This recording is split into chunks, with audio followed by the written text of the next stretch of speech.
નમસ્કાર, આપ જોઈ રહ્યા છો જન અધિકાર ન્યૂઝ. હું છું શીતલ. નજર કરીએ અત્યાર સુધીના મુખ્ય સમાચારો પર. ઓર્ગેનિક ફાર્મસીને પ્રોત્સાહન આપતા સીએમ આનંદીબેન પટેલે વિવિધ પ્રકલ્પોનું કર્યું ઉદ્ઘાટન. શ્રાવણ માસમાં પતિના દીર્ઘાયુ માટે કરી પ્રાર્થના. પીએમ મોદીના આયુષ્ય માટે જશોદાબેને કરી વીરદાદાને અરજી. અને દાહોદમાંથી જીવન તેમજ મૃત પશુઓને છોડાવતી શહેર પોલીસ કતલના આશય સાથે લઈ જવાતા હતા. હવે જોઈએ સમાચાર વિસ્તારથી. સુરત એપીએમસી દ્વારા ઓનલાઈન ખરીદી હોમ ડિલિવરીની વેબસાઇટ સાથે આધુનિક હોલ તથા આધુનિક સુવિધાઓનો પ્રારંભ કરાવતા મુખ્યમંત્રી શ્રીમતી આનંદીબેન પટેલ ઓર્ગેનિક ખેત પેદાશોના વેચાણ બજારની વ્યવસ્થા ખેત ઉત્પાદન બજાર મંડળીઓ મારફતે કરાવશે તથા ઓર્ગેનિક ફાર્મિંગ અપનાવનારા ખેડૂતોને સર્ટિફિકેટ માટે રાજ્ય સરકાર સહાયભૂત ભૂમિકા નિભાવશે, જે અંગેની જાહેરાત કરી હતી.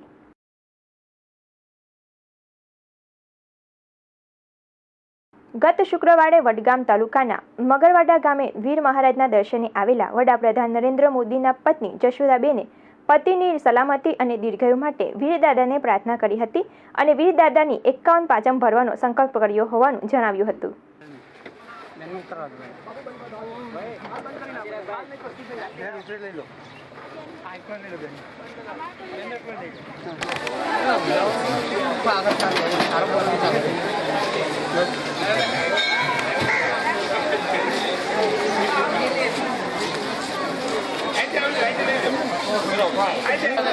સદબુદ્ધિ એટલા માટે કે એમની પત્ની તરફ દ્રષ્ટિ રાખે અને તેઓ આગળ લઈ જાય અને તેઓ આગળ જાય તો પણ એમની નજર સમક્ષ રાખે છે જશોદાબેનની.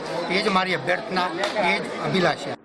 નવસારી સ્થિત આઈસીઆઈસીઆઈ બેંકના એનઆરઆઈ ખાતેદારના ખાતામાંથી 1 કરોડ રૂપિયાથી વધુ રકમ ચાઈ કરનાર ઇન્ટરનેશનલ સાયબર ક્રાઇમ ગેંગના એક સભ્યની નવસારી પોલીસે ટ્રાન્સફર વોરંટથી ધરપકડ કરી છે.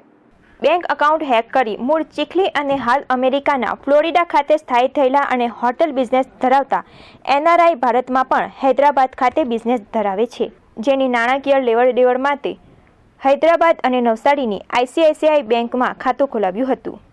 આ એનઆરઆઈ ખાતેદારના નામથી બેંકમાં ઈમેલ કરી તેમના ખાતામાંથી રૂપિયા 1 કરોડ 13 લાખ કલકત્તાની એમજી એન્ટરપ્રાઇઝ અને બિઝનેસ ઇન્ડિયા નામના ખાતામાં ટ્રાન્સફર કરી દીધા હતા. આ ટ્રાન્ઝેક્શનની બેંક મેનેજર દ્વારા શિરીષભાઈને જાણ કરાતા સમગ્ર મામલો પ્રકાશમાં આવ્યો હતો, જેની શિરીષભાઈએ નવસારી શહેર પોલીસમાં ફરિયાદ નોંધાવી હતી. હકીકતમાં આ બાબતે જ્યારે બેંકને શંકા ગઈ ત્યારે બેંકે પોતે એકાઉન્ટ હોલ્ડર શિરીષ દુલાભાઈનો સંપર્ક કરતા તેમણે જણાવ્યું કે મેં આવા કોઈ ઈમેલ કર્યા નથી. ત્યારે ખરેખર શિરીષભાઈને પણ ખ્યાલ આવ્યો કે મારી સાથે કોઈકે મારું ઈમેલ એકાઉન્ટ હેક કરી અને આટલા મોટા નાણાંની ઉચાપત કરેલી છે, એટલે એ પોતે અહીંયા આગળ આવ્યા હતા અને એમણે જાન્યુઆરી મહિનાની અંદર પોતાની સાથે બનેલા બનાવ બાબતે ફરિયાદ દાખલ કરેલ. ટ્રાન્સફર થયેલા નાણાં આઈસીઆઈસીઆઈ બેંક કોલકાતા તથા આઈડીબીઆઈ બેંક કોલકાતા અને બેંક ઓફ બરોડા કોલકાતા બ્રાન્ચમાં સીમંત ઘોષ અને અનુપમ ઝાના નામે જમા થયા હતા. નવસારી સાયબર ક્રાઇમે સેલની તપાસ દરમિયાન જે તે ખાતેદારની માહિતી મેળવતા આ ખાતા ખોલાવવામાં આધાર પુરાવા પણ આરોપીએ ખોટા નામવાળા આપ્યા હતા. અંકલેશ્વર પોલીસે પકડેલા એક આરોપી આ ગુનામાં સંડોવાયા હોવાનું જાણવા મળતા અંકલેશ્વર પોલીસ મથકમાંથી ટ્રાન્સફર વોરંટથી કબજો મેળવી આરોપી મુરલીધર ઘોષ ઉર્ફે અનુપમ નિર્મલ ઝાની ધરપકડ કરી 2 દિવસના રિમાન્ડ મેળવ્યા છે. હકીકતમાં આ લોકો એક નાઇજીરિયન ગેંગ ઓકાયો નામક વ્યક્તિ છે કે જે નાઇજીરિયા રહે છે અને નાઇજીરિયાનો છે મૂળ વતની. તેના અંડરમાં એક સુવ્યવસ્થિત રેકેટ છે અને એની અંદર આ લોકો એક સામાન્ય ટીપના માટે પોતાના નામે બિલકુલ ફેક આઈડી પ્રૂફ બનાવતા હોય છે, જેમ કે મતદાર યાદી કાર્ડ. જેમ કે આ હાલનો આરોપી ઉજ્જવલ ઘોષ એ અનુપમ ઝા નામનું ફેક મતદાર યાદી કાર્ડ બનાવી ફેક ફોર્મ ઊભી કરી અને ફેક બેંક એકાઉન્ટો ખોલાવી અને આ રીતે ઈમેલ હેક કરી અને નાણાં ટ્રાન્સફર કરી અને તે લોકો ઉપાડી લેતા હોય છે. આ આરોપીની રિમાન્ડની અંદર ઘણી ખરી બીજા એના સહ આરોપીઓના નામો પણ ખોલવા પામેલા છે. આ ચોથા સ્ટેપ ઉપર આવતો વ્યક્તિ છે. એટલે આના બીજા જ્યારે આરોપીઓ મળશે અને આગળ ઉપર આપણને વ્યવસ્થિત આઈડી મળશે ત્યારે 100% ઇન્ટરપોલની પણ મદદ આની અંદર લઈ શકાશે અથવા તો જે કંઈ બી ઇન્ટરનેશનલ લેવલે કાયદાકીય કાર્યવાહી કરવામાં આવતી હોય છે તે તમામ તપાસના ભાગરૂપે આદરવામાં આવશે. સાયબર ક્રાઇમમાં ઇન્ટરનેશનલ ગેંગની કડી મળતા જ હાલ નવસારી સાયબર સેલના પીઆઈએ આ કેસમાં ઝીણવટભરી તપાસ હાથ ધરી છે અને ટૂંક સમયમાં આ કેસના અન્ય આરોપીઓને પણ ઝડપી પાડવાની તૈયારી બતાવી છે. રોનક જાની, જન અધિકાર ન્યૂઝ, નવસારી.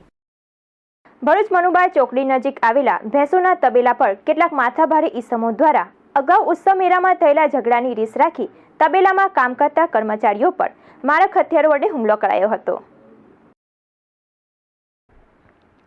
ભરૂચ ખાતે ભારતી ટોકીઝ રોડ ઉપર ચાલતા ઉત્સવ મેળામાં ગત તારીખ 30મીએ મોડી સાંજે વોરા પટેલ તથા નગોડી જૂથ વચ્ચે બોલાચાલી તેમજ ઝપાઝપી, પથ્થરમારો અને ઝઘડો થયેલો, જેમાં પોલીસની દરમિયાનગીરીથી સમાધાન થવા પામ્યું હતું.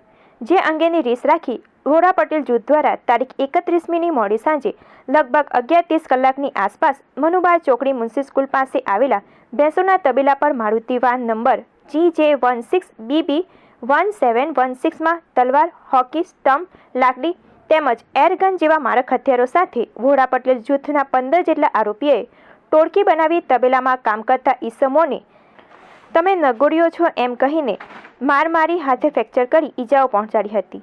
સદનસીબે બી ડિવિઝન પોલીસની ગાડી તે સમયે પેટ્રોલિંગમાં હોય ઘટનાની જાણ થતાં તુરંત ઘટના સ્થળે પહોંચી જતા મારામારી કરતા 4 ઈસમોને મારક હથિયાર, લાકડી તેમજ સ્ટમ્પ સાથે ઝડપી પાડ્યા હતા. જ્યારે 11 જેટલા ઈસમો તલવાર તથા એરગન લઈ ફરાર થઈ ગયા હતા. પોલીસે ઈજા પામેલ 3 ઈસમોને સારવાર અર્થે ભરૂચ સિવિલ હોસ્પિટલમાં ખસેડી આગળની કાર્યવાહી હાથ ધરી છે. हम तबेले से आते थे ने तो उन्होंने वाहन में 5-6 जन 10 जन भड़काए ने हमको मारने लगे ने और हॉकियों ने तरवालों से इससे ने वो नदी बीकी ने उसने तो हमको बंदूक बताया कि केस करेगा ने तो घर में घुस के मारूंगा ने घर में दादागिरी के काम मिलेगा वहाँ मारूंगा ने मार डालूंगा, ऐसे ही धमकी दे के गए ने दूसरा कल उसके पास से बंदूक मिली ना उसको भी कल छोड़ दिया है.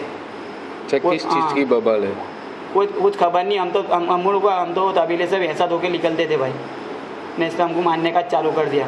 कुछ बोला भी नहीं ना, चालू कर दिया मारने का. कितने जन वो 5-10 एक जन थे, 4-5 का नाम खबर है, 5 जन भाग गए.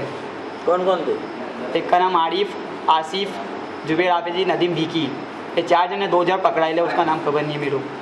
ઘટનાના પગલે ભરૂચ સિવિલ હોસ્પિટલ ખાતે પોલીસ કાફલો ઘસી આવ્યો હતો અને એકત્ર ટોળાને વિખેર્યું હતું. બી ડિવિઝન પોલીસે મારામારીનો ગુનો નોંધી પકડાયેલા આરોપીઓ પાસે ફરાર આરોપીઓના નામ પત્તો મેળવી રિમાન્ડની તજવીજ હાથ ધરી છે. સચિન પટેલ, જન અધિકાર ન્યૂઝ, ભરૂચ.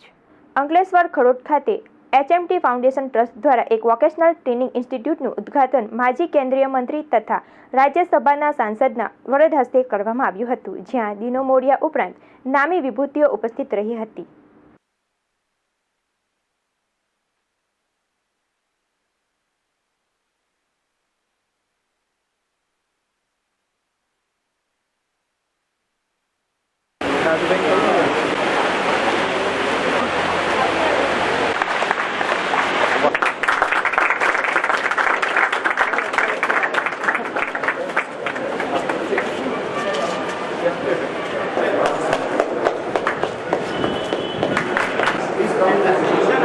जो आप आज हमने सबको इनवाइट किया यहाँ पर, दिस इज़ इंस्टीट्यूशन जो हमारी ग्रैंड मदर हैं, मेरे फादर अहमद पटेल जी की मदर हैं हवा मोहम्मद पटेल, उनके नाम पे हमने ये इंस्टीट्यूशन स्टार्ट कराया है, फाउंडेशन स्टार्ट कराया है और इसमें हम स्वास्थ्य में, एजुकेशन में बहुत सब काम कर रहे हैं.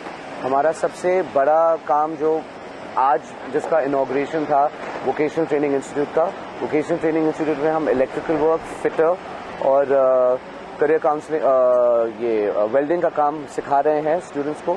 और हमारे भरूच में 60,000 स्टूडेंट्स स्किल लेबरर्स की ज़रूरत है और हम जो HMT में कर रहे हैं, वोकेशनल ट्रेनिंग इंस्टीट्यूट में कर रहे हैं, उसका डिमांड ये 60,000 स्टूडेंट्स को बिल्कुल कवर नहीं करेगा क्योंकि साल में हमारे 200 से ज़्यादा स्टूडेंट्स नहीं ग्रेजुएट कर सकते.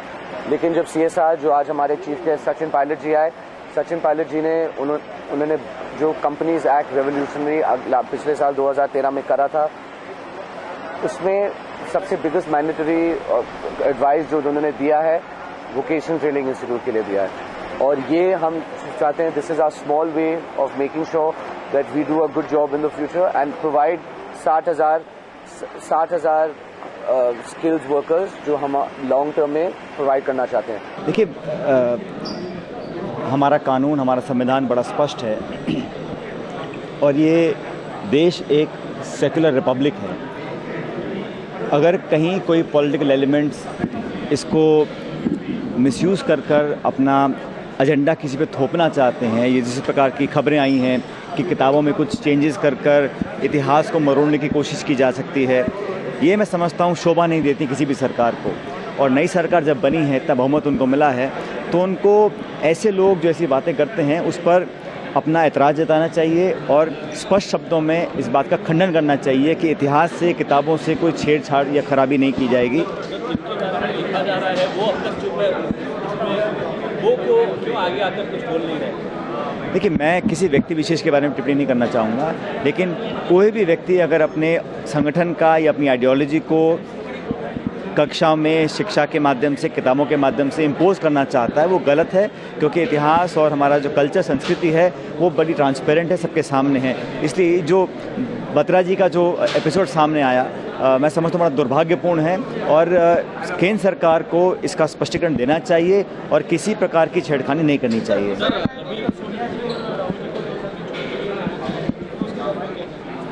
देखिए, जो आप मुझसे पूछ रहे थे, जिस प्रकार की कंट्रोवर्सी करने की कोशिश की गई है उस किताब के माध्यम से, मैं समझता हूँ बड़ा दुर्भाग्यपूर्ण है।